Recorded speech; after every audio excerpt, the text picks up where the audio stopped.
Good evening, folks, and welcome to the wonderful Danielle Chamberlin. How are you? Hi. Welcome back. Thank you very much. It's been a while. It has been a while, and you are certainly the star of the show today. I definitely wouldn't want to be an OSA alongside Graham Wilson or Janet Laveau today.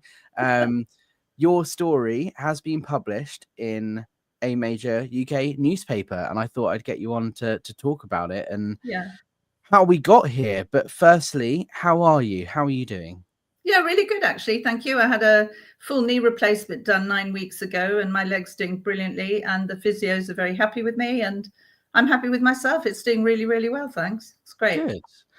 And I'm always loving it when you come on my channel. You're such a good friend and such a nice person. I tagged you in when I blasted this across social media. I was like, look, you are one of the bravest women that I know, and your story is just horrific, and the courage that you've shown in coming out and speaking about your story on my channel at East Grinstead Town Council meetings and now in the national press. I'm just glad that the media is starting to pay attention to your story, because it is so important. And yes, it's The Sun. It's not the best, most reputable newspaper in the world, but it does get 26.5 million views on its website every month. The physical newspaper gets 1.2 million people buy it every week, so it's a lot of eyes on this story. And and that's precisely why, Alex, I agreed to do it, because it's about getting it out there, getting the word out there, the warnings out there. Lock your kids away, make sure that they don't get involved in a cult. And I will do whatever I can to get the word out there. This is my story. It is my truth. It is the truth. And I think it's important. So whilst, yes, it's a tabloid, and, I don't read The Sun, but millions of people do. And it's really, really important that it gets out there. Yeah. And that's the thing, is it's any attention that is on this subject is important. And, it's potentially 26 million people may have seen this piece who may not have known about Scientology before, or may have had a different understanding of what it is. And so that's what the goal is, right? Is getting more people to know what's going on. So the journalist who did this wants to remain anonymous for now. It was published under the Sun reporter because they want to protect their identity. But when they reached out to me and said, look, hey, have you got any UK contacts or people that have got some stories of abuse or anything like that in the UK, you're literally the first person I spoke to, and I put you in touch. And this was, what was it, about a month ago now? This has been in the works? Yeah, about a month, Yeah. And do you want to talk about the process and how it all happened for you once the introduction was made? So we just chatted on social media, and we chatted over the phone, and then she sort of qualified a few things. I do want to sort of temper this by saying there are, it is a tabloid article. And some of the facts are slightly skewed. They say that I was 19 when I left. I wasn't. I was actually 21. When the overboarding happened with L. Ron Hubbard, I wasn't on the ship when that happened. I didn't witness it. And they say it said something about them being thrown into freezing waters. Well, they were in the Mediterranean, so it wasn't into freezing waters. But the point is they were thrown overboard, which is the most important thing. But so there are a few little facts that aren't quite right, but on the whole, the story is true. And that's the main thing, is getting it out there, that even if some of the details aren't exactly correct, the fact that the story is there, people have read it, and people have seen that people were thrown overboard from a ship. Like, that is something that needs to be reported and may not be have been reported before. And so, or maybe it has, maybe it hasn't, I don't know. But the point is, that's what happened. Whether what the temperature of the water was is kind of irrelevant. It was still it's not only thrown overboard, but some were thrown overboard who couldn't swim. So, and I'm glad they got that in there as well. That was an important point, actually. Should we say hello to some of the people in the chat, and then we can read through the article? Educon here is saying, this was a great article, very well done. I have my issues with the paper and people should be careful, but this was great. And the shout out to the Family Survival Trust at the end made my day. Absolutely. Yeah, that's good. Absolutely. Edgecon again says, well done, Danielle. The article was great. You're a shining star. Thank you. SP Crusader Leanie G is here. Amazing, Danielle. Thank you so much. And thank you for joining. Absolutely. Should we read through this article? Let's have a little look. Yep. So this is The Sun that came out today.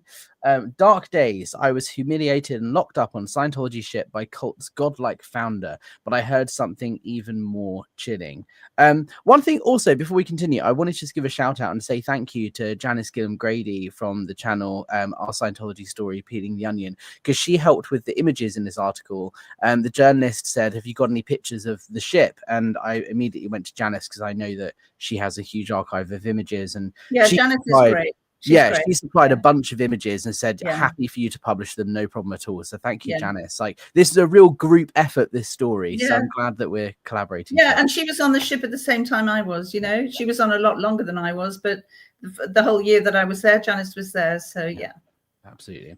All right, let's read this. Danielle is still haunted by the horrors she witnessed growing up as a member of the infamous cult. And just a trigger warning for those watching, this is quite a distressing story. So if you are going to be triggered or anything like that, take your time. You can come back and watch this later, or don't watch it at all. Don't want to make anyone upset that maybe isn't ready for it. It sounds like a scene from a Hollywood horror film, a terrified 12-year-old girl locked up and surviving on just scraps of food in the rusty, dark, damp hull of a ship. But this was the harsh reality for Danielle Chamberlin, who grew up within Scientology and was sent by her mum to serve at the religion's prestigious sea organization. And what a lovely picture of you, Danielle. Yeah, well, thank you. Do you want to tell the story of the picture? You had a photographer come over, didn't you? Yeah, that's it. This is just at the back of my house, and the photographer came and someone came to do my makeup. The mascara took 4 days to get off. Wow, amazing. Hilarious, but it's nice to be a bit pampered, isn't it? You know, so they were lovely. Yeah, really nice. Absolutely. All right. Innocently dressed in pigtails and flip-flops, Danielle recalls arriving scared and alone in Lisbon, Portugal, to join Scientology's flagship, Apollo. Do you want to read out your quotes, Danielle? We can share this. You said it. So, yeah, I said I had no idea what was waiting for me aboard that ship, but it was nothing short of child abuse. Recalls retired Danielle, now 63. What I saw there still haunts me to this day. The married mum of two claims she endured countless terrifying incidents within the secretive world of Scientology. Absolutely. The most infamous cult on the planet hit headlines once again recently when its West Sussex UK headquarters hosted its lavish annual ball last month. Its illustrious supporter, actor Tom Cruise, is believed to have been in attendance, travelling to the soiree in his private helicopter. I love that. They're just calling it a soiree. And the most infamous cult. Yeah, 100%. Do you want to go on, or do you want me to go on? Yeah, sure. It was in 1973 when Wide-Eyed Danielle was first thrown into the religion. She claims to not quite true. It was 1963 or 4 that I was first introduced to Scientology. Okay. Not September 73 is when we joined the Sea Org. Right. Not when we came into Scientology. I'd already been in for 10 years by then.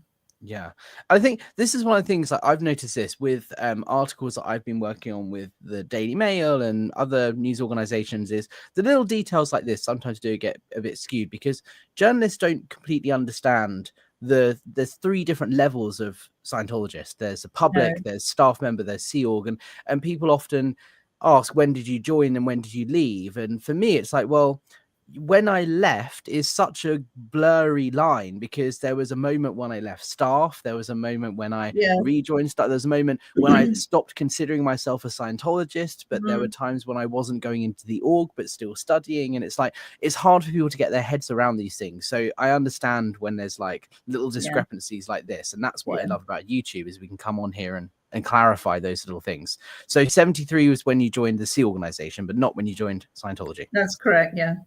Go ahead. She claims to have witnessed barbaric cruelty at the hands of the religion's controversial American founder L. Ron Hubbard, known as LRH, aboard the Atlantic-based Apollo. skip through all of these adverts. One of his punishments, he called them ethics, saw him throw people into the freezing sea even if they couldn't swim, and someone would eventually go in after them. Scientology gave the answers to life. Danielle and her family moved to West Sussex a month earlier from South Africa to be close to Scientology's headquarters at St. Hill, East Grinstead. There you go. You can read these bits. They're your quotes. Yeah, she says, my mother was bohemian and smart. Scientology gave the answers to life itself and the promise of more life beyond this one. Again, you know, it's interesting how they write this. My mother was very clever and intelligent. She was really intelligent and a journalist. So it's a little bit more to my mother than just bohemian and smart. The bohemian bit was how we first got involved in Scientology in the heady early days of the cult. You know, when it was more of, you know, weekends, people getting together, listening to lectures. It was a heady time. It was a time of rock and roll and, you know, sort of the hippie movement and people looking for answers to life and freedom. And so it was fun. It was, you know, when we went into the org in Johannesburg when I was a young child, it was a great place to be. The atmosphere was great. It was just people listening to L. Ron Hubbard lectures on tapes and people, you know, having lunches together and things like that. There was none of this sort of heavy ethics that got put in later, you know what I mean? And sort of the control mechanism put into place, which wasn't the case then. It was much more heady and fun, you know? Yeah, and that's something that rings true with every single person that I've spoken to that was around in those days on the ship with L. Ron Hubbard, like the early Scientology days. Everybody agrees that it was a whole different thing to what it is now under the leadership of David Miscavige. And, you know, there's the argument about whether Scientology is in and of itself abusive and harmful as a practice, which is a whole different discussion for another day. But it is true that it did seem, or it sounds like it was, a lot more freer and a lot less controlling in the very early days. And that aspect of it got worse as time went on. And it also attracted some really interesting people, some really well-educated philosophers, journalists, teachers, you know, people who were very interested in the questions of life and where it was headed and the state of the world. So the sort of people that one was surrounded with as a child, where it just made your life very interesting, you know. Yeah. Mrs. J here says, when you hear these stories, you understand how your parents got in. Is that true for you? Yes, yeah. 100%. Yeah, absolutely. Yeah. And they were swindled too. Like, that's the thing with parents who were in Scientology. Like, they have been lied to and coerced just as much as anybody else. And the false promise, the hope, the you know, the lies that they are told to get them in the first place. It's not like they... Same with me. I didn't sign up for the abuse and say, oh, you guys treat people like that, give me some of that harmful you know, behavior. No, they lie to you and try and convince you that all the stories you've heard are untrue. All right, let's carry on. Its purpose, do you want to go from there? Is to clear the planet. In order to achieve that level of clear as an individual, you dedicated your life to a training program moving through the ranks. You know, yes and no, you know what I mean? It's like you've got to explain it in a way that general people kind of understand, right? Yeah, absolutely. I was terrified. Danielle started at a West Sussex state school, but recalls being collected each day by bus and taken to St. Hill to study and do housework, where her mum also worked and studied. Yeah, housework. No, I didn't say that. But anyway, a month later, she was sent, you know, wouldn't it have been nice if that's all we did was housework? Yeah. Yeah, anyway, a month later, she was sent to Lisbon to join the sea organization aboard the Apollo, which was considered an honor. And it absolutely was. You know, I hadn't wanted to go and was kind of coerced and forced to go by saying, you know, this is the best thing that you can do to help save the planet. This is a really prestigious job that you're actually going to be working directly for L. Ron Hubbard. You know, why would you turn something like this down? Yeah, and that is the same today. You know, when I was on staff, it was considered a privilege. It was considered even more of a privilege. Once I'd signed my SEAL contract, it was like, wow, I am joining the elite here. Like, not everybody, you know, gets to the point in life where they're able to join the SEAL organization. Like, this is, you know, an honor to be able to be qualified to even sign the contract. Like it was considered this huge honor that not everybody gets that chance in life, and it's sold to you as this magical, wonderful thing, and you're going to be basically the savior of humankind, you know, as part of a group that's what they're trying to do. But it's not exactly like that once you join, is it? No. And Aaron Hubbard was this is when things were started. He was becoming more godlike in the eyes of the followers, you know. This is so it was considered a really privileged position to be in, to be able to go and be a Commodore's messenger. Yeah, absolutely. And how old were you at this point? 12. I was 11, and I had my 12th birthday a few days after I arrived on the ship. Right, there we go. All right, let's carry on. A month later, we just did that bit. Arriving at the port. Arriving at the port, Danielle recalls having stood on a deck before she was shown to a damp, dark dormitory. It was a bit weird. What actually happened is I arrived on the at the port, looking up at this huge ship, which to me was enormous, 360 feet.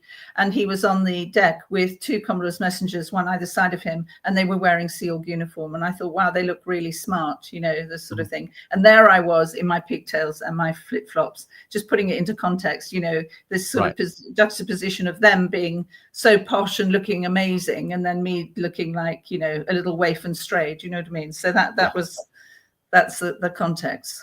All right, absolutely. So before she was shown to a damp, dark, I didn't say damp, but a dark dormitory, which she shared with 4 older women. I don't know if I said damp, but I mean, it certainly had that feeling. It was very dank and dark. And how inappropriate as well, you know, sharing this dormitory with 4 older women. Were they also children, or were they adults? I don't know where the 4 older women comes from, because there were many more than 4 people in there. And they weren't all necessarily older women. The girl above me was a Commodore's messenger in training. So she was only a few years older than me, 2 or 3 years older. And there were young teenagers, there were women. There were a lot of us in that room. I don't know how many. Janice might be able to tell us. But certainly at least 10, if not 15, because they were like bunk beds, you know. Yeah. And the only privacy you got was to hang your clothes up around you and things like that, or hang a towel down from your bed. I mean, you didn't have any privacy, you know. And that's just horrifically inappropriate for an 11-year-old girl to be sharing a room with that many people of different ages. You know, you could understand if they put all the kids in one room and the adults in another, but you're sharing a room with complete strangers, adult people who you'd never met before, that haven't passed criminal record background checks or anything like that. It's outrageous that this was happening. Yeah, absolutely. Yeah. All right, let's carry on. He was like a god to us. He was like a god to us. I was terrified, she says, and I was just swimming in doubt and had no idea why I was there and how I could get back to my mother. And then I was a snipe steward. So basically they put me to do physical work. And I was painting cabins, and next to the cabin that I was painting was a snipe's mess, which is the little dining room, small dining room, where the snipes, who were the engineers of the ship, would have their own meals, separate. So I became a snipe steward to them, and I actually really enjoyed that, because they were kind of real salt of the earth people. You know, they told rude jokes, they laughed, a lot of them had long beards and they wore boiler suits. They'd come in smelling oily, and they were just very down to earth, you know, and they treated me really well, and it was fun. It didn't last long, because I was soon put on to other positions. But while I was doing that, I really quite enjoyed that. They made me feel welcome. And what was your job exactly? To sort of serve them food and clean serve the galley them food, and that sort of clear thing? the tables, clean it, you know, wash the dishes and that sort of thing. Yeah. Okay. All right. Fair enough. Let's carry on. It was physically tough, but I didn't mind it at first. They were kind, and I just kept my head down. That's true. And here's one of those lovely pictures that Janice provided. Thank you, Janice, for sharing that with the sun. So look how big that is compared to a little 11-year-old kid on the dock, you know. It's quite daunting. Had you been on a ship before, like any sort of boat? No. Oh, a rowing boat. Yeah. That's cool. But like a kind of cruise liner ship type thing. No. Wow. Were you given any sort of like safety training or briefing or anything like that? On there were ships can be quite safety dangerous drills. places. Yeah, not as an individual, but they would have safety drills where an alarm would go of some sort, and everybody would have to go up on deck. And depending on what conditions, they called them condition 1, etc. When we were going to sail, you had a condition, and you had to get everything ready to be, tucked away. Things had to be in the galley, had to be locked in cupboards, and you had to put ropes up on things so they wouldn't fall out when you're at sea and things like that.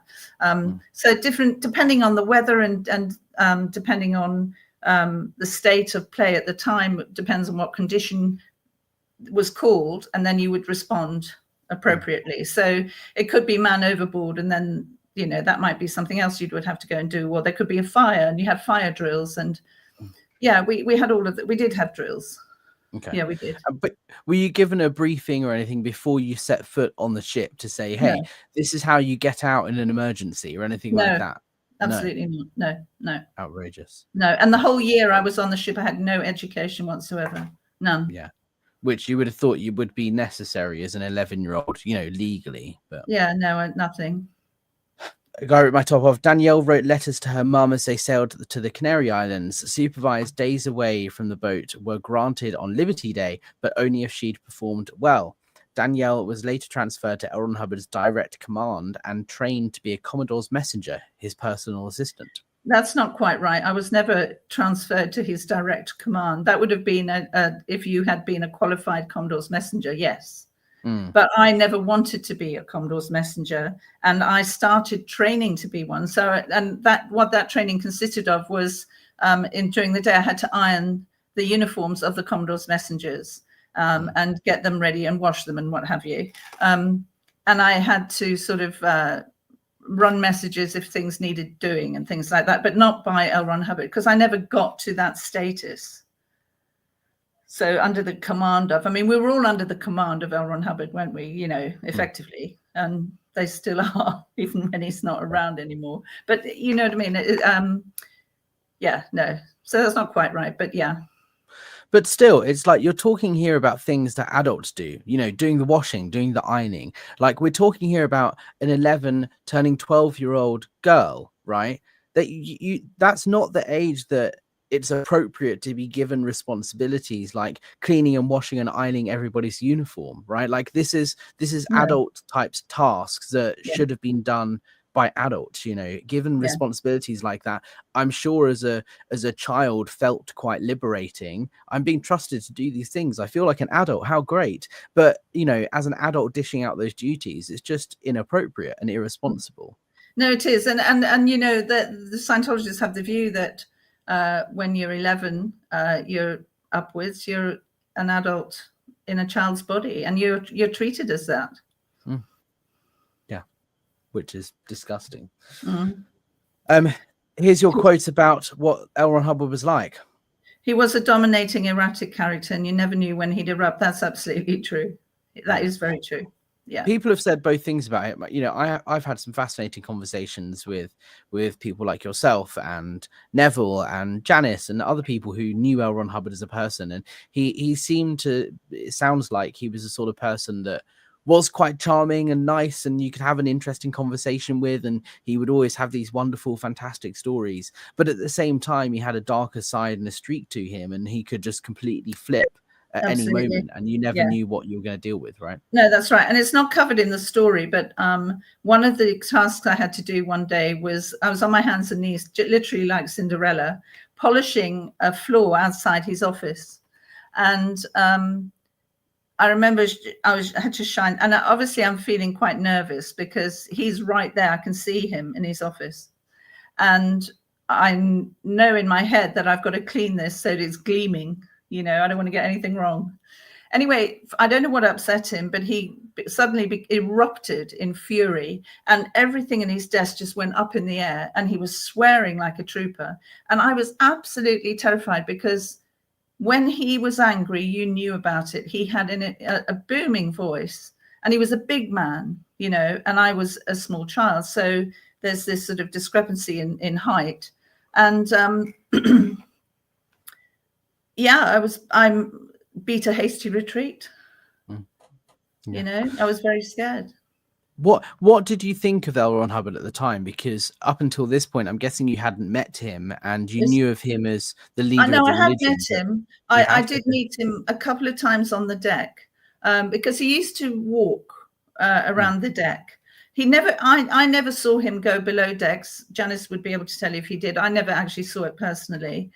And also we were under strict instructions that at certain times when he was asleep, we had to be quiet, especially when we were walking on that side. And that side, the port side of the ship, would be roped off. So we weren't allowed to walk near his cabin when he was sleeping. But we knew what his schedule was. And, you know, you'd get notifications of when to be quiet. And, you know, things like Mary Sue, his wife, excuse me, had a dog. She brought a dog on board. I think it was a Tibetan Terrier. And it had had a general anesthetic for something or other, or it had been sedated for travel and something like that. And we were told that we all had to be really quiet while the dog came out of its anesthesia. You know, things like that. We just, because it's a Thetan too, right? Yeah, this is the bloody engram, you know. Gosh. Oh dear. So here's a lovely picture of you. Was this taken on board the ship, or was this taken while you were on the ship, or what's the context? No, so there's a story behind that. It's not actually a lovely picture in terms of I was incredibly unhappy. My mother had married my stepfather, and he was a Scientologist. And there's a long backstory which I will tell another time. But for reasons that I won't go into at the moment, this was a very, very unhappy time. And this was about 6 months before we flew to England. It's on top of Table Mountain in South Africa. Wow. Okay. So this was before you joined the Sea Org. Yes, I'm 11 there. Right. Yeah. Wow. Gosh. Yeah. You don't look 11. I would say you look more like a teenager in this picture. I know. But that just goes to show, you know, the treatment of children in Scientology. You're treated like adults. You know, you're wearing clothing that would be more appropriate for an adult than a child. You're made to look like an adult, even though you're 11 years old. It's just gross. All right, let's carry on. He didn't physically abuse me, but I feared him. During a communications drill, I was in a bull baiting session with a man where you have to remain calm while they rile you up. You know, this is a way of talking about what bull baiting is in Scientology, but basically, you know, you sit opposite each other and, you know, I don't know, do you want to say what it is? Yeah, it's the whole point is you're trying to raise your confront level, and the way that it's sold to you initially is you want to be able to communicate with anybody on any subject and handle any situation you're put in. So if you're walking down the road and some angry man comes up and starts screaming in your face, you know, the best way to deal with that is probably to try and diffuse the situation through communication. Whereas if you swing and punch the guy, then it's going to get violent and it's going to make the situation worse. So bull baiting, this is how it was sold to me anyway, is a way of training yourself to react in a more analytical way rather than with your reactive mind, so that you can confront any sort of situation. But what that involves is someone sitting across from you, hurling abuse at you and yelling at you and you know, quite often touching you in inappropriate ways. And the whole point is to try and trigger you and to try and get you to react. And it's conditioning your brain to not react to whatever is done to you. And even though it's sold as a positive, it actually ends up being a harmful thing. Like, that is the way that people get away with abuse in Scientology, or one of them anyway. And you're not allowed to react. And I would sort of say too that this is probably part of the process of becoming a robot. You know, and unfeeling. You know, when John Sweeney's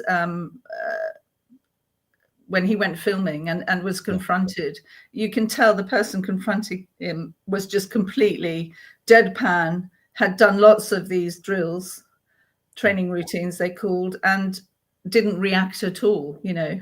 And they looked just like robots. Yeah, and even though it's taught to you in a way that makes you feel like it's helpful, like I just explained, you know, helps you deal with and confront situations. You think, oh, that's wonderful, I want to be able to confront situations. But actually, no, it conditions and trains your brain to disassociate, and it makes you not register how you're actually feeling and what your emotions are. And it makes you, like you say, just become this robot that just doesn't connect with your real human emotions. Yeah, it's quite divisive and I would say dangerous. You know, and that's where the debate starts to come in, is whether the practice of Scientology is harmful in and of itself, because that is something that can be used to abuse people, but is doing it abusive in itself, you know? And that's a topic for another day. But okay, let's carry on. So you were so doing the guy ripped my bra off. Now it wasn't literally, you know, he's sitting opposite me, and there I am. I'm 12 years old. He reaches behind my neck, and I'm not allowed to react. You're not allowed to blink. You're not allowed to, in order to pass this drill, you're not allowed to blink. You're not allowed to react. You're not allowed to smile, laugh, cry, nothing. You just have to sit there. And he reached behind my neck and he undid the hooks of my bra and pulled them through my arms and then out to try and get, and I had got to such a point then I didn't react at all. Didn't react. But that happened. Yeah. And that's the thing, is like, there's nothing in L. Ron Hubbard policy that says you have to do that, but it provides the opportunity for a predator or someone to do that if they wanted to. Like, you know, I did bull baiting on other people, and I received bull baiting, and there was never a time that I even thought about doing something like that. But if someone was a predator, or someone was wanting to sexually abuse someone or do something nefarious, then bull baiting provides the perfect platform for you to do that, because you can get away with it, because you can have an excuse that, oh, well, I was training her and I realized that she reacted, so I kept doing it until she didn't react, because that's the purpose of the drill. And that's another horrific things. Yeah, and that's another thing, is you don't react again, because you know it could happen again and again and again until what they say it's flat. So the button has been flattened, as they call it, you know, so that you know you don't react anymore. So I bloody well knew that I can't react to this, because if I do, it's going to happen again and again. And it was really uncomfortable. It's just absolutely horrific. And it's not something you can complain about. Yeah, I was going to say, you weren't allowed to write home to your mother and say, this happened to me and I felt terrified. No, of course not. And all our letters were read anyway, and everything was redacted. So if there was any mention of where we were or anything negative like that, it would have been blacked out anyway. Shy Corley here is saying, hi everyone, I'm so sorry, Danielle, that's horrific. Thank you. Thank you. And Lupita is saying, the bite model at its worst. Bite behavior, information, thought, and emotion. Everything is being controlled here. It's training you. Like, this really grinds my gears. Like, what religion trains people to not react to a stranger, older man taking a young girl's bra off? Like, there is no organization, group, religious group, there is no circumstance in which that is appropriate. Whereas here we have an organization that is training people to do that. It's outrageous. Yeah, no, I know. Anyway, let's carry on. Yeah, so the guy ripped my bra off. It wasn't sexual, but he tried to humiliate me, and it made me defiant. I decided to find a way to leave the ship by whatever means. Now, you know, this is we're talking about a year of this all going on, and a lot of things get to and fro. There's something I didn't mention, is that the captain of the ship came down to what we called the tween decks one day, and he had a fist fight with somebody else in the hall. And I am a peacemaker. And there I was, a 12-year-old girl. I got in between them, and I actually got a glancing blow to my chin. And a lovely man called Alan Voss pulled me out, because it happened just outside where he was working, and pulled me away. But I was trying to stop them fighting. I couldn't bear it. I could not bear people hurting each other, you know. And I felt this was something, oh God, I got to try and do something, you know. Yeah. And that's another form of child abuse. Like, a child should not be put in a situation where they But are I have to witness subject it. to adult male violence, and certainly not put in a situation where the child feels like it's their responsibility to step in and stop it. Like, that's not how children should be treated. No, but we weren't supposed to get involved either. It was interesting that no adults were getting involved, that nobody else tried to stop the fight. Yeah. It was extraordinary to me. And that we're talking about the tween decks, and there's metal everywhere. The walls are made of metal. All the bulkheads are metal. There are poles. They're metal. If someone they could easily have hit their head and be really badly injured. Anyway, yeah, that happened. So. Let's see, scream for help for hours. When I first saw that headline, I said I didn't scream for hours, but anyway, it was somebody else. But Danielle's defiance didn't block out her fear. One of the most chilling things I remember was hearing a boy screaming for hours while locked up in the motor room, she recalls. He had a reputation for misbehaving and was sent off the Apollo shortly afterwards. I thought I might have found a way to escape by being naughty. Well, I mean, I'd already decided from day one that I would be as naughty as I possibly could to try and get offloaded, but it took a bloody year to get there. But this poor guy, I mean, he was he really was a terror. He was stealing, and he was a danger to have on the ship. Nobody could control him. He was completely and utterly out of control, and they didn't know what to do with him. And he was locked up in the twin screw motor room of this. Now, the twin screws, they're literally like props going around in the water, and there's like sort of shelves, like a shelf going around with netting. And if that kid had fallen through in any way and got through that net, he would be toast. He would have been dead. And I just remember the screams. I just remember him screaming, and I was like terrified. And you can't say anything. Yeah. And if you did say anything, you would have been punished, and nothing would have been done about it. Like, the fact that these children are being treated like this, under the direction of L. Ron Hubbard, the leader of Scientology at the time, anyone that would complain would just get, offloaded or punished in some way. Because L. Ron Hubbard has decided this is what needs to be done. You have to follow orders, and it's disgusting. It just goes to show the level of control yet again. Even the people doing that, locking the child in the room, they are following orders. And yes, they are the ones abusing this child, but they are also being abused because if they didn't comply, would get in trouble themselves, and they'd probably get locked in there too. So, my question too was, where were his parents? He was in the same position I was. I mean, we're young delinquents running around with when you first join, you're supposed to get a miner's mate or a buddy. And I was assigned a miner's mate, but this miner's mate was hardly anywhere to be seen because she had to go and do her job. She wasn't allowed to leave her job to come and look after me.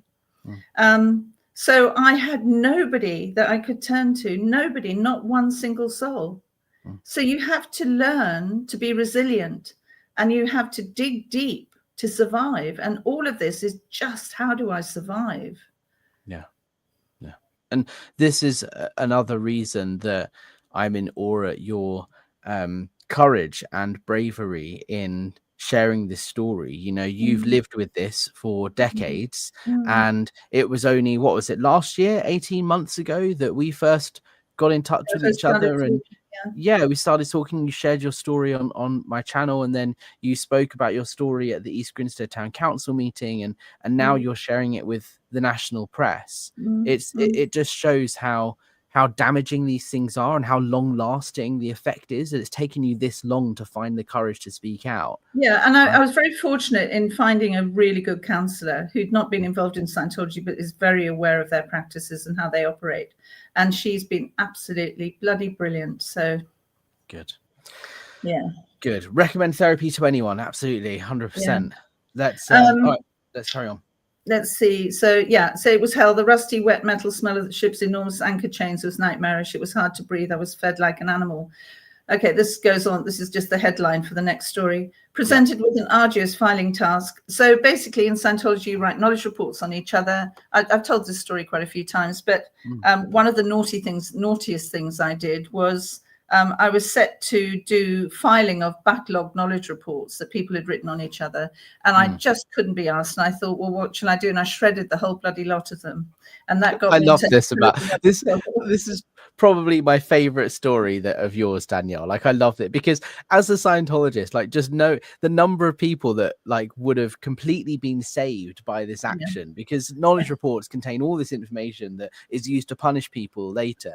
You probably don't even know how many people you inadvertently helped by shredding these files. But anyway, you know, for me as a 12-year-old kid, it was neither here nor there. That they had no significance to me. You know, they really didn't. And I just shredded the lot. So, of course, I got into huge trouble. And it was at this time that Ken Urquhart had developed what's called the Rehabilitation Project Force. And it was approved by L. Ron Hubbard. And he also went on then to develop what's called the Rehabilitation Projects Force, RPF for short, and RPF's RPF, where we had to do physical work all day. We had to wear black boiler suits, had to have black armbands on our arms. We were declared in a condition, as they call in Scientology. We were not allowed to speak to other members of the crew unless they spoke to us. We were not allowed to eat with the crew. We had to eat after they'd eaten, if there was food left. Now, I remember seeing Ken interviewed not that long ago, and he said there was food left, not every time. And there were times that we didn't go without food. Absolutely did not go without food. We went without food. We were doing physical work. So you need, you know, if you're doing physical work, you need to eat. You need energy. And then at night we would study. Then up again really early the next morning.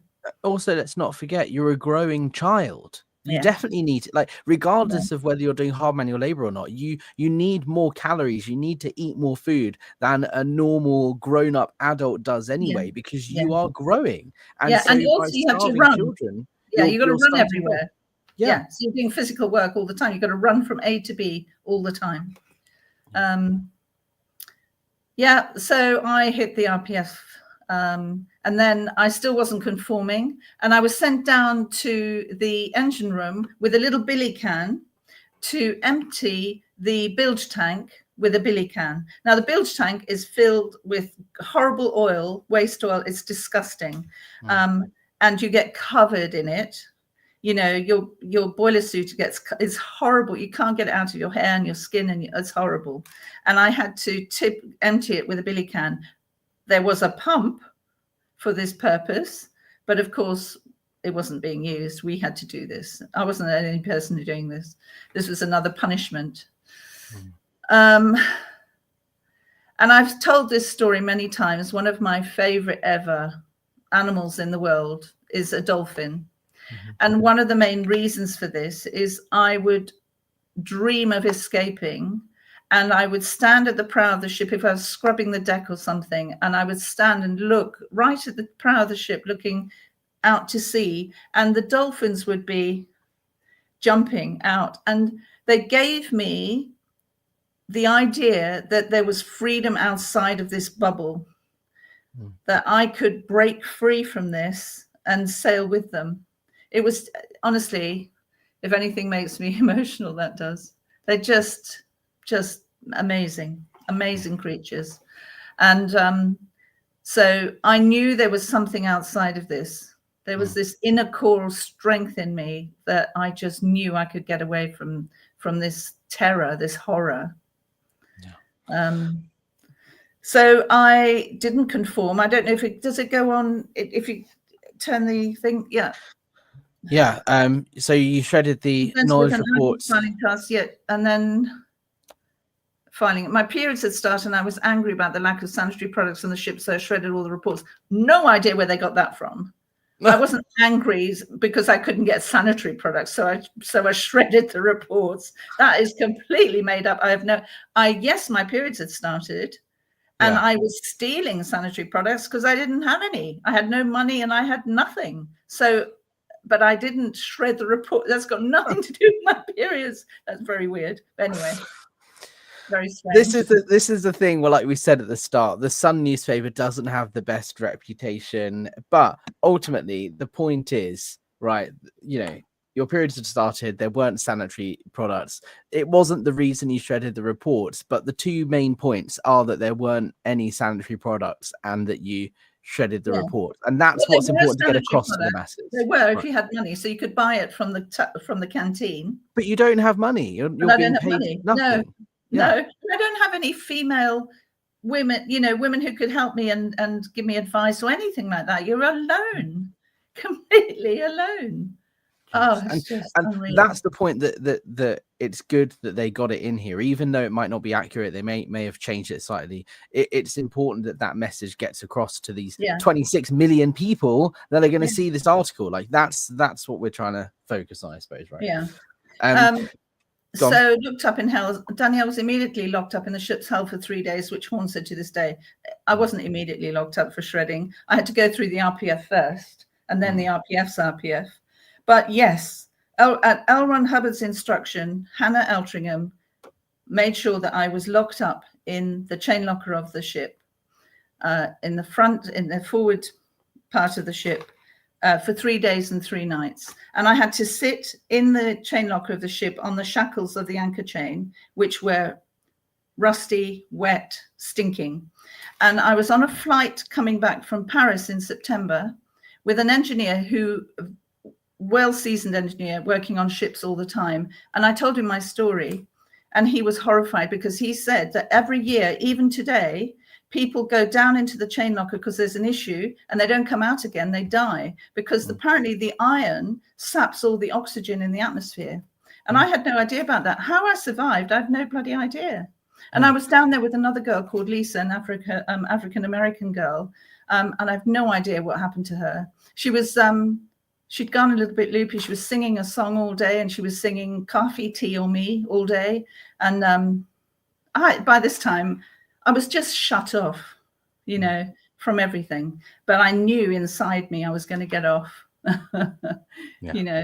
Yeah. But that's how disassociated you become from doing things like bull baiting and from enduring this horrible treatment as a child for so long. You you find a place inside of you where that you just carry on. You just keep your head down and just try not to think about it too much, because I imagine it was too distressing, right? No, I mean, I was nothing. I felt nothing, you know. I was just numb. And I remember being taken to the toilet, so I'd have to climb up the ladder and go out the hatch and be escorted to the loo and then back down again, and then we'd be fed through the hatch like animals. Yeah, it's disgusting. Yeah, absolutely disgusting. So it was hell. The rusty, wet metal smell of the ship's enormous anchor chains was nightmarish. It was hard to breathe. Not only that, well, if they'd let the anchor go, that was the thing that did scare me. If they'd let the anchor go, we wouldn't have survived. I was fed like an animal with small plates of foul rice and beans and taken out to the toilet. I couldn't remember what we were fed, but it's probably rice and beans. And then this little info box here, what is Scientology? I read, look, we're not going to read through every single one of these points because it's just recapping on the majority of what Scientology is, and most people watching this already know what it is. But I spoke to the journalist earlier today, and I picked on this particular point where it says Scientology became a recognized religion in the UK in 2013, which is not quite accurate, and I keep harping on about this, but I'm really passionate about it, and it's really important that I know it's a nuance, but Scientology was not recognized as a religion. There is no list of recognized religions in the United Kingdom.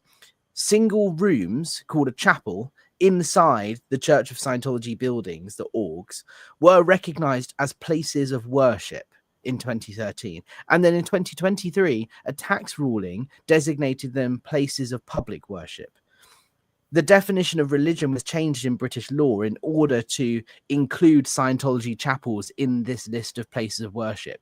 But that is slightly different to it being a fully recognized religion. There is no religious recognizing body in the UK. And it's really, really important that small difference is distinct enough to be reported on. And so I sent the journalist a message and just said, great piece, but I have to pick you up on this particular point.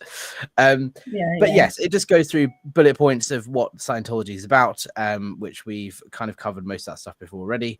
Danielle says LRH knew she was resolute and he released her from the ship. She was sent home in October. Did I know that he knew I was resolute? I have no idea what he thought.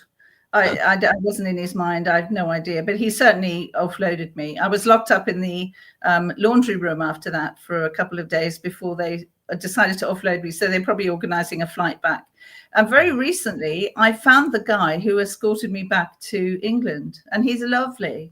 He's not in Scientology anymore. I thought it was Robin Scott, but it wasn't. And I got clarification from that. I don't quite know whether it was Janice who led me to him. But anyway, I found him and chatted to him about it, and he remembered me. So that was really kind. You know, it was lovely. He was a nice guy, and it was really nice to be going back to England. Yeah. So what happened? You were literally thrown off the ship and sent home on your own as a 12-year-old at this point. I was escorted by this guy. Right. From where? Where were you in the Mediterranean? From Lisbon again. Right. So we flew back to Heathrow. I can't remember who met me at Heathrow, but it wasn't my mother. I wasn't met by my mother at all. She would have been working. She wouldn't have been allowed to leave to come and meet me at the airport. And then I was enrolled in a public school again and started a relatively normal life for a little bit, you know, just for a few years before things started to change again. But that article's not quite finished because there's what Scientology replied. Yes, this is the best bit. She was sent home in October 1974, age 13, and she went back to her schooling and evening shifts at St. Hill. I don't remember my mother being pleased to see me. Showing emotions was never encouraged in Scientology families, she says. Yeah, no, that's not quite true. I said I don't remember how she responded to me being back. I'm sure she gave me a hug and welcomed me back. You know, I'm not saying she didn't. It's just I can't remember it. Yeah. I was 19 when I broke free for good. Well, I wasn't. I was 21. I was back in the UK working as in Rottingdean near Brighton when she reached breaking point. Well, I reached breaking point because my mother had a stroke when she was age 42 and was admitted to hospital. And before any intervention medically could be taken, 2 Scientologists turned up at the hospital and said, "We are taking her out of hospital. Scientology can help her and fix her." So she was not given the very vital treatment that stroke victims need. They need it quickly, and she was given no medication whatsoever. So she left and was taken back to Stonelands, where the manor house in West Hoathly in West Sussex, and was put in a room. And she was like a vegetable. She couldn't move. She couldn't do anything for herself. And my young teenage sister was assigned to look after her. After a little while, my sister, and I was working away at St. Mary's in Rottingdean at this stage, and my sister was just horrified and called her GP, who readmitted her to hospital. And then finally she got some help. But by then it was too late to stop any of the paralysis. So for the rest of her life, she was paralyzed down her left side. Gosh. And it was horrendous, absolutely horrendous. And all because of the way Scientology treated her and you know, if they had not stopped her from getting the medical attention that she needed, maybe they could have prevented the paralysis. Yeah. And she was under enormous stress. She'd been working till 3 o'clock every morning for 3 weeks in the run up, some campaign they were running, maybe for the birthday game or something. I can't remember. They were running a big campaign. And I know that she was working really hard and incredibly stressed. And also she'd gone through, her husband had left her, and he'd sort of left the Sea Org and gone back to an old partner that he had. So she was having to deal with all of that. And my 8-year-old brother found her in her bedroom at Stonelands and sort of raised the alarm. But it was her. So she left, my brothers left, and my sister's husband left. And I was the last one in. And this was a time when the Commodore's Messenger Org was just beginning to take over things. and I was at what they call Follow UK at St Mary's in Rottingdean as the LRH communicator. And I had there was a member of the public who had a committee of evidence, and it was being done against policy. And in Scientology, you're supposed to do everything per policy. And I had said, as LRH communicator, it wasn't being done per policy. And I know that they wanted to get rid of this guy. They wanted to declare him a suppressive person, get rid of him. But he still was entitled to have a committee of evidence according to their policy. Anyway, that was deemed to be a liability. And, you know, I was put on the RPF again when all the other executives were taken off post, so they could take over the show. So back on the RPF in England, and with the Gaymans, you know, Sheila and Claire and Neil, etc., and a host of other people. And I made up a story that I had a credit card debt. In Scientology, if you have a credit card debt and you can't pay it off and it's likely to bring the organization into disrepute, then you need to get it handled. So I pretended I had this credit card debt and I needed to go moonlighting for a few weeks to sort it out. And I had to ask for that to happen, and it was granted, even though I was still on the RPF. So I just hopped on the bus and left, walked out. I never went back. They did try to get me back, and no, I wasn't having it. And I never looked back. So I was the last to leave in my family, and I thank God every day that I'm not in the same position as Mike Rinder and Claire Headley and host of other people, like Lara in LA, whose father is in. And it's just having to leave family behind in Scientology must be just heartbreaking. Yeah. You know?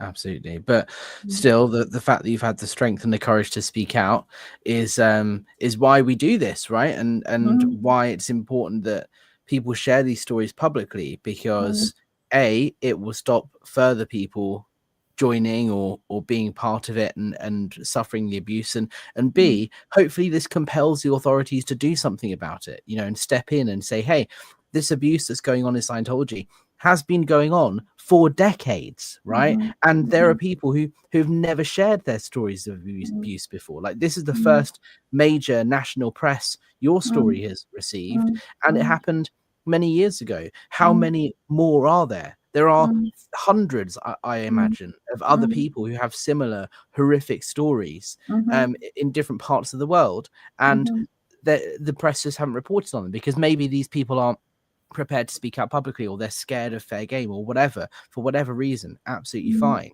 But this is why it's so important that a few people at least do find the courage to speak out, because it will help these other people come to terms with it and maybe shine a light on the fact that this stuff is still going on today.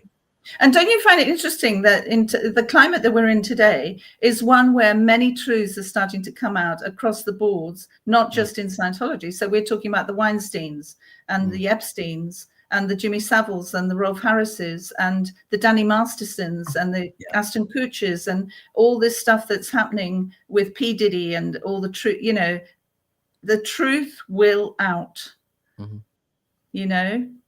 Given time, it doesn't matter how long, the truth must be told. And the internet is our greatest friend in that. Like, this is the one thing L. Ron Hubbard didn't predict, and the one thing that is going to be Scientology's downfall is the internet, because there's no way they can control it. You know, the anonymous movement came down hard against Scientology when they tried to censor what was being written about them on Wikipedia and on other online forums, and that resulted in a massive backlash from the internet hacker community, and that's how the whole anonymous movement started. The internet is free for all, and that's the beauty of it, is anybody can come online, talk about what happened to them in a video as a one-off, or do weekly lives or daily or whatever they want to do. There's no stopping it, and the truth, you know, is out there now, and we have this platform that we can use that didn't exist when the abuse happened, you know. No, that's right. Anyways, more on the article. Yes, let's finish this off here. Now happily living in Sunderland, Tyne and Wear with her husband and grown-up daughters, Danielle sometimes still reflects on her horrific year aboard the Apollo. She says, I asked my mother before she died, how could you have sent me away like that? And she said, why didn't you tell me you didn't want to go? And that's how it was. Yeah, quite possibly. Parents believed they were doing the right thing. A spokesperson for Scientology said Danielle Chamberlin is completely discreditable. Go down. This made me laugh. So her delusions about being incarcerated aboard the ship Apollo in 73 are both absurd as well as highly inflammatory and damaging. Well, firstly, it's not just the ship Apollo, it's the flagship Apollo. And, you know, damaging to me. Yes, thank you very much. And there are many witnesses to what happened, and I know my truth and I know what happened, and I will stand fast about that because I'm adamant that the truth gets out. And it's not okay. They can say what the hell they like, but people can read between the lines, and people know what bullshit these guys come out with. And it just goes to show, right? Like Scientology's response to any negative press whatsoever is deny and attack, right? There has never been a time in which Scientology have responded to a statement in the press and said, oh, you know what? Actually, we got it wrong. We messed up. We've reviewed the situation. We've changed our policies. We apologize, and we're doing it differently now, right? Yeah. Never. It's always that never happened. This person's lying, and then follow that with an attack against the person who's saying whatever they're saying. No accountability. That just makes Scientology look worse because it's so clear now to everybody that reads this. Of course, Scientology are going to say that. They're never going to say anything else, which just gives your story even more credit. And I say to them, how dare you? How very dare you? You walk in my shoes and you tell me that didn't happen. Yeah. It's disgusting. It's despicable. Yeah. What did if you don't mind sharing, what was Neville's reaction? I love this. What he said, if it's not true. Yeah, sue me. Yeah. Bring it on, baby. I'm there with bells on. Absolutely despicable behavior. Yeah. And this is a thing, you know, articles like this take a long time to push through, and I'm so impressed that the Sun pushed it through legal, and they have to give a right of reply. They can't publish a story like this without Scientology giving some sort of response. But the fact that they just, you know, they've just published a quote that says, she's lying, we don't like it. Like, who seems like the bully here? The child. It's Scientology. They're treating people in a way. Yeah, it's despicable. And the thing that saddens me more than anything else is just quite how brainwashed the people who are in terms of being completely blinkered to what the truth is. And they will never believe anybody outside of Scientology until they wake up to their own mind and thinking, you know, and get their own agency here. Because they are told what to believe. They're told what to think.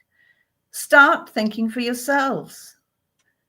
You know, start looking at the truth. Stop believing the bullshit, all these stories about L. Ron Hubbard being a war hero. Find out for yourselves what the actual truth is. Yeah. You know? I don't know of a single person that was on the ship with L. Ron Hubbard that has ever denied people being locked in the chain locker and stories like this. Everybody knew it was going on. A lot of people were subject to it themselves.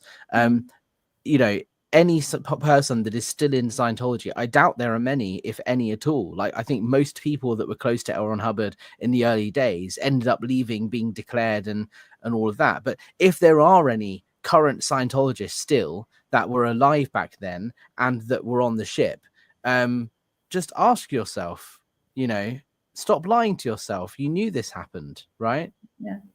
So, and have the courage to speak out.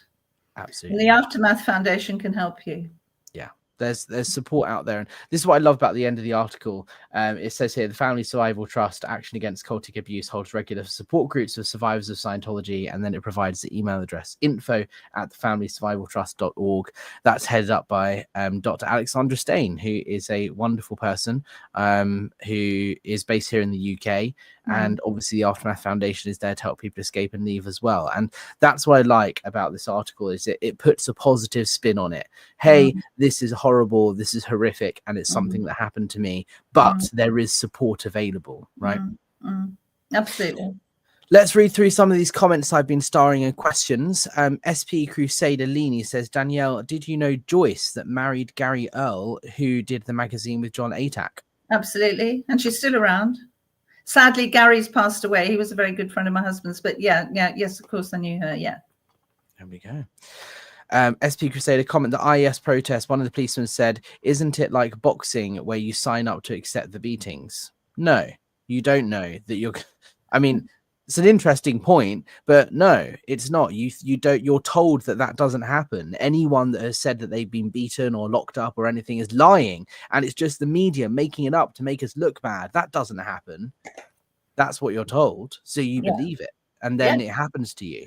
Yeah, and you're not allowed to tell anybody it's happened to you, by the way. Yeah.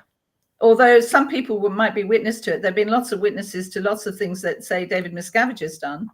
You know, but you're not allowed to discuss it amongst yourselves. Yeah. RoboTube here says, were there any crew members who are not Scientologists? I'm thinking about the engineers you described. Yeah, a couple. Not many. Wow. And Janice talks about one who was then converted, if you like, who she saw recently when she went away on one of her travels. Yeah. Yeah. Well, I'm sure you stuck out like a sore thumb if you weren't a Scientologist on this ship, because everybody was doing these drills and all that all day, every day, right? You can bet your bottom dollar that if you were a non-Scientologist, they'd do everything in their power to make sure that you did become one. Yeah, 100%. And there's no way in today's world that non-Scientologists would be allowed anywhere near the Freewinds, their current ship. No. Not in a million years. No. Indigo's Insights here says, it's so brave for you to share your story, Danielle. Thank you. Lupita T, your strength is incredible. In the face of fear, you fought. Absolutely courageous. Thank you. Gregory Nietzsky says, Danielle also rode past Scientology school, starting by Sonia Morse, head someone you have interacted with. Oh, wow. Did you know that, Gregory? That's interesting. So Sonia, I didn't go to a Scientology school ever, but Sonia, I knew Sonia in Johannesburg. She was friends of my mother's. Wow, there we go. Educon, this is a really important story in the press. I 100% agree. And this is what I continue to do, is try and shine the light on as many people as I possibly can. If you are watching this and you haven't spoken out publicly before and you were abused by Scientology in the UK, please reach out. You don't have to share your story publicly. You don't have to come on and do an interview with me or, do an article with the press. But the more people that reach out, the more of a picture we can build of just how prevalent and widespread this abuse is and has been for decades, and that helps others. Yeah, absolutely. And I'd also like to say that my story is the story I've told in the press is only some of what went on. There's so much more that went on, and so much more I was witness to that we haven't covered, And I think maybe I'll write a book, Alex. You've got a book in you for sure. Definitely. I should. Yeah. Maybe I should. Do it. Definitely. You and Neville, you both need a book. Yeah. Lupita says, your courage to speak out, to tell your truth is inspirational. And SP Crusader says, you're brave and a treasure, Danielle. Thank you, Lenny. Thank you. Okay. CC here says, thank you, Danielle. Every story helps others. It's healing to me to know I'm not alone. I left all my friends, a husband of 24 years and 2 children. Everyone's truth helps others. Oh, CC, that's just heartbreaking. Wow. I'm so sorry. I'm so sorry. It just shows how evil they are. But again, that's the importance of sharing your story. A lot of people will be watching this or even reading it in the newspaper who don't watch YouTube and have no idea about what we're doing right now and have no idea that there's this whole movement online. People just come across this story who might have a family member or a loved one or a friend who was in Scientology, and they talk about it. And that is their moment for that person to suddenly open up and realize they need support and reach out to the Aftermath Foundation for help or the Family Survival Trust or whoever. You never know who you're going to help by sharing your story publicly, and that's the most important thing about getting press, is educating people this is going on, but also sending a signal to people that don't be afraid of Scientology. they all come after you, yeah, but they're powerless now. They're only powerful if you give them power, right? And yeah, by and speaking I'd like to temper it too by saying, if you want to believe in Zog or an ant or Xenu, whatever you want to believe in, and whatever religion you want to believe in, I'm not about that. You can go ahead and do what you want to do. Go and fly with the angels. But what I do want to say is that it's the abuses that have to stop. And the abuses mustn't be covered up anymore. And there has to be accountability for what they did. There has to be.